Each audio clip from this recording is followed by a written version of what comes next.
Undoubtedly, there's one that's much more important than any other, and that is the management of natural resource extraction. And the reason is that Africa and the other countries of the bottom billion, they are the last frontier on Earth for resource discovery. Let me give you a little number, which came out of my own research. It's a simple number, but it's astounding.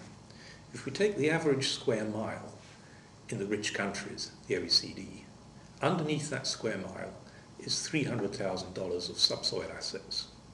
If we take the average square mile of Africa, it's only 60,000. Now that's not because there's less underneath Africa, it's that much less has been discovered. In all probability, there's much the same under Africa as under anywhere else. Right? But that $240,000 worth of missing subsoil assets haven't yet been discovered. Because of high global commodity prices, over the next decade, they're going to be discovered by hook or by crook. And the default option is by crook. Right?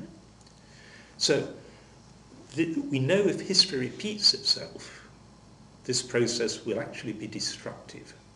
But it could be hugely constructive. It's a tidal wave of money. The amount of money coming from resource extraction as those resources are discovered will dwarf everything else for the bottom billion. Dwarf aid, dwarf remittances, dwarf foreign investment. This is by far the biggest phenomenon that will hit them, and it's a one-shot game. Once they've depleted those resources, they're gone forever. And so over the next decade or so, Africa and the other countries of the bottom billion will face this one-off, unique opportunity. And there's a whole decision chain that has to be got right. It's a long and complicated decision chain. Let me show you my book, The Plundered Planet, which is all about that decision chain.